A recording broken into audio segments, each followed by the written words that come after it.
대법원 2021년 9월 16일 선고 2021타 219-529 판결 사건명 손해배상 기 1.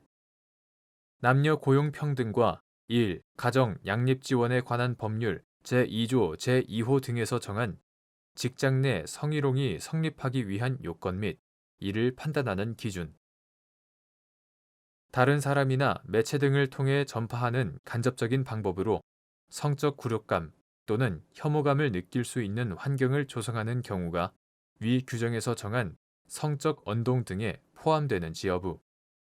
적극.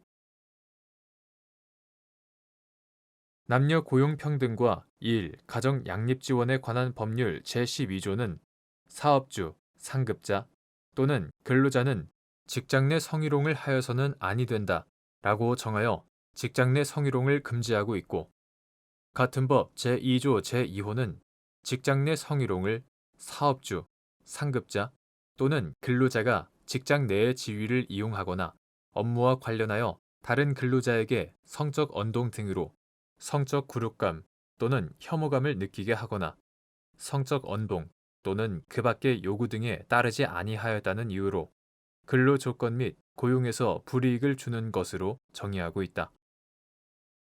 남녀 고용평등과 1. 가정 양립지원에 관한 법률 시행규칙 제2조 별표 1은 직장 내 성희롱을 판단하기 위한 기준을 예시하면서 성적인 언동 중 언어적 행위의 하나로 성적인 사실관계를 묻거나 성적인 내용의 정보를 의도적으로 퍼뜨리는 행위를 들고 있고 성희롱 여부를 판단하는 때에는 피해자의 주관적 사정을 고려하되 사회통념상 합리적인 사람이 피해자의 입장이라면 문제가 되는 행동에 대하여 어떻게 판단하고 대응하였을 것인가를 함께 고려하여야 하며 결과적으로 위협적, 적대적인 고용 환경을 형성하여 업무 능률을 떨어뜨리게 되는지를 검토하여야 한다 라고 정하고 있다. 성적 언동이란 남녀 간의 육체적 관계 또는 남성이나 여성의 신체적 특징과 관련된 육체적, 언어적, 시각적 행위로서 사회 공동체의 건전한 상식과 관행에 비추어 볼 때 객관적으로 상대방과 같은 처지에 있는 일반적이고도 평균적인 사람으로 하여금 성적 굴욕감이나 혐오감을 느끼게 할 수 있는 행위를 뜻한다.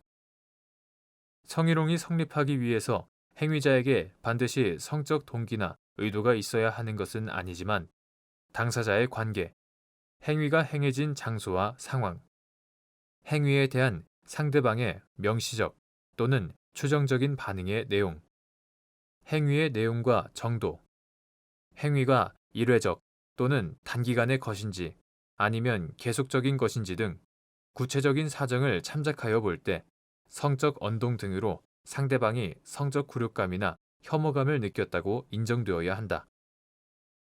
그러한 성적 언동 등에는 피해자에게 직접 성적 굴욕감 또는 혐오감을 준 경우뿐만 아니라 다른 사람이나 매체 등을 통해 전파하는 간접적인 방법으로 성적 굴욕감 또는 혐오감을 느낄 수 있는 환경을 조성하는 경우도 포함된다.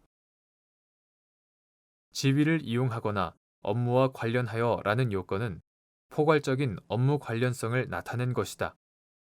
업무 수행 기회나 업무 수행에 편승하여 성적 언동이 이루어진 경우뿐만 아니라 권한을 남용하거나 업무 수행을 빙자하여 성적 언동을 한 경우도 이에 포함된다.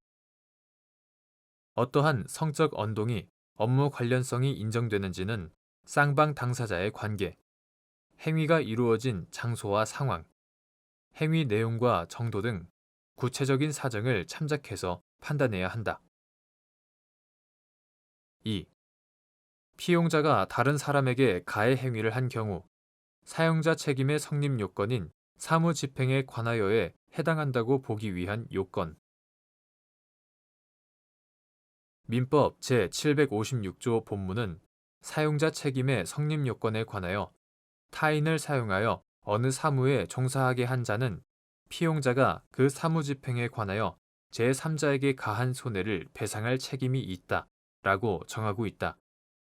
여기에서 사무집행에 관하여란 피용자의 불법 행위가 객관적으로 사용자의 사업활동, 사무집행 행위 또는 그와 관련된 것이라고 보일 때에는 행위자의 주관적 사정을 고려하지 않고 사무집행에 관하여 한 행위로 본다는 것이다. 피용자가 다른 사람에게 가해 행위를 한 경우 그 행위가 피용자의 사무집행 그 자체는 아니더라도 사용자의 사업과 시간적, 장소적으로 근접하고 피용자의 사무 전부 또는 일부를 수행하는 과정에서 이루어지거나 가해 행위의 동기가 업무 처리와 관련된 것이라면 사용자의 사무집행 행위와 관련된 것이라고 보아 사용자 책임이 성립한다. 이때 사용자가 위험 발생을 방지하기 위한 조치를 취하였는지 여부도 손해의 공평한 부담을 위하여 부가적으로 고려할 수 있다. 3. 갑 주식회사의 근로자인 을 등이 동료 여성 근로자인 병을 성적 대상으로 한 발언을 옮겨 전하는 한편 병에게 위와 같이 전해들은 말이 사실인지 묻기도 하였고 이러한 을 등의 발언으로 갑 회사의 근로자들 사이에 병에 대한 허위 소문이 유포되었는데 이에 병이 갑 회사를 상대로 사용자 책임에 기한 손해배상을 구한 사안에서 갑 회사는 병에 대하여 직장 내 성희롱에 해당하는 을 등의 발언으로 인한 사용자 책임을 부담한다고 본 원심 판단이 정당하다고 한 사례.